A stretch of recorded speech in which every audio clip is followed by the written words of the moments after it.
Fadel Sow yéen maa leen di nuyu di leen ziar ñëpp askanu sénégalais yëpp dafa am loo xamante ni dafa ñoo xaw a jaaxal ndax ñun dañoo ñëw fii ci cité jàmmalaay am fi ay kër ay makkaan yoo xamante ni muy suñuy dëkkuwaay ñu war fee mën a toog jaamu fi suñu borom di doon ay ndaw nag ñëw benn nit koo xamante ni ku ñuy wax Ibrahima Diop directeur SNHLM chaque jour mënuñoo nelaw mu xamuñu lu ñuy def ak suñu njaboot yi jàngatuñu xamatuñ ci lan lañ nekk fi mu toll nii kër jàmbur sax da ngay nekk sa kër ñu ne la diw moo ko moom te loolu nekk na loo xamante ni nag wax dëgg fa yàlla jéggi na dayoo te ci litige lañ nekk litige boobu nag boobu ba léegi dañ ni kenn warta tabax tey mbir mi nekk nag kumba am ndey ak kumba amul ndey ñun nag dañuy laaj ndax ñun ay citoyen sénégalais lañ ndax am nañ droit am makkaan wala amuñu droit am makkaan lii nag mooy li ñu jaaxal ñu jóg nag pour wax li nga xamante ni moo nekk ci suñuy xol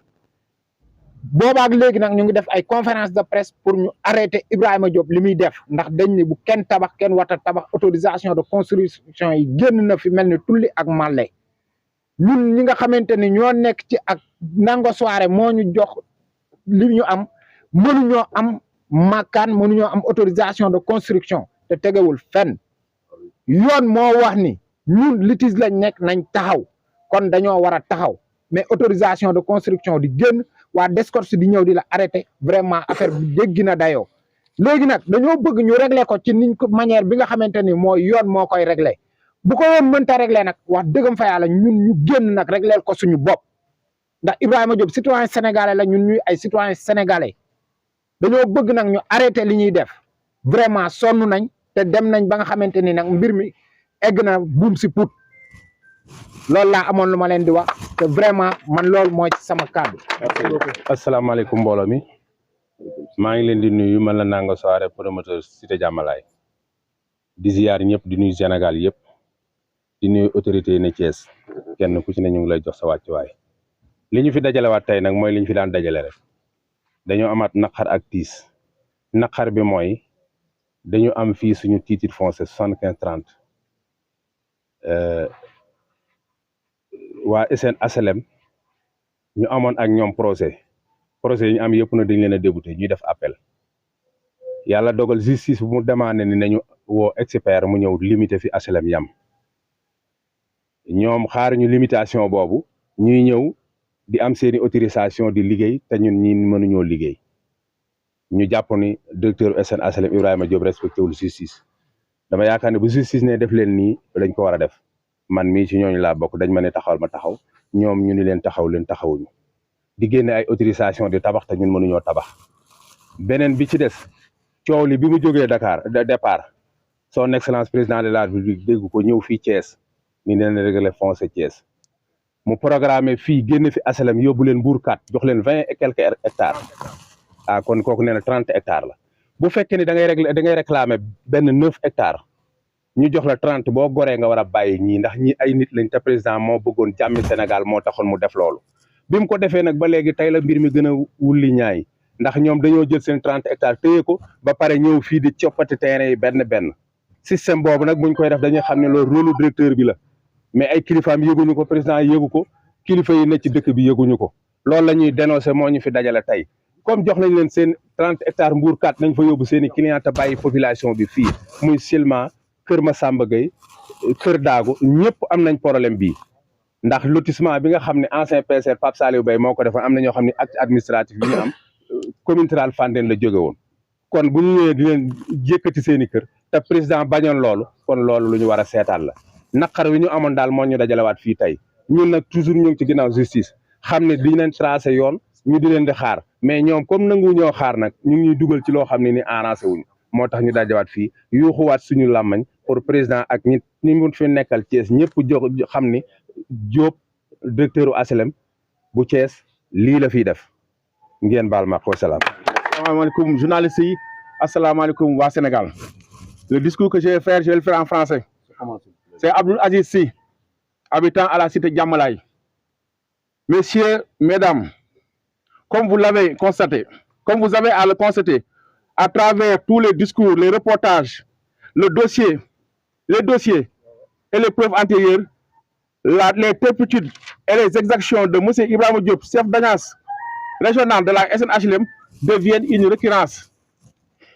Si ce n'est pas à Djamalai, c'est à Mbour. Si ce n'est pas à Djamalai, c'est à Silma, ou Kër Dago, ou Kër Massamba Gueye Peul 1, c'est Kër Massamba Gueye Peul 2, ou Arrêtata 10. Comme vous le savez tous, il a perdu tous ses procès par défaut d'arguments et de preuves. Vous le savez aussi qu'il n'a qu'une seule arme, et l'arme c'est les appels au tribunal. Comme vous le savez tous, on avait aussi un certificat de non-pourvoi en cassation et une signification de non-pourvoi en cassation en plus du titre foncier 75-30. Il y a encore d'autres délibérations. Comme vous le savez tous, la dernière décision de justice est rendue le 2 mars 2023. Cette décision débute la SNHLM et de la demande d'annulation du titre foncier 75-30. Il désigne M. Momodou Fall, expert immobilier, aux fins d'évaluer les surfaces amputées sur l'assiette du titre maire 6028 TH et condamne la SNHLM à ses dépens. Vous savez tous que le président de la République avait octroyé 30 hectares de la forêt déclassée de Mbourkat pour régler les problèmes fonciers de la SNHLM. Et pourtant, Ibrahima Diop est toujours là. Ce qu'il fait encore, cet agent Ibrahima Diop de la SNHLM continue à délivrer des autorisations de construire dans la zone litigieuse en défiant la justice sénégalaise. Vous avez à regarder les murs. Il y a des autorisations de construire qui datent de 2018, des autorisations qui datent de 2019, 2020, 2021, 2022 et jusqu'à 2023. La dernière est là avec les preuves.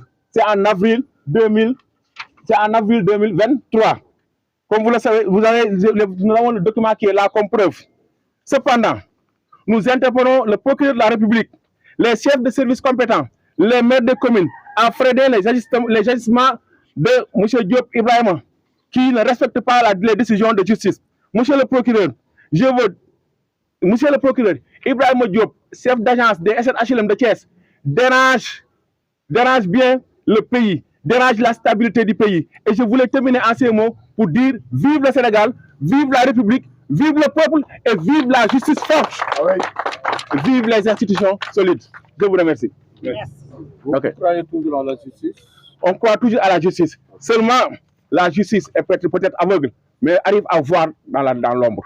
Et nous croyons que c'est une machine lente, mais qui arrivera toujours à destination. Parce qu'Ibrahima Diop HLM ne peut pas duper tout le monde en tout le temps. Il l'a fait en un moment, toute la population, mais peut-être en tout le temps, il ne pourra pas le faire. Et que dire de son patron, puisque dans l'utilisation de construire, il est mentionné le nom du DG de la SNHLM. Oui, c'est-à-dire, moi, je ne peux pas juger le document. Je ne sais pas là où est passé le document. Il y a les services, le procureur, il y a les autres agents qui feront les enquêtes, qui feront le travail. Nous ne pouvons pas dire que le document est faux ou c'est falsifié. C'est à eux maintenant de prouver leurs compétences.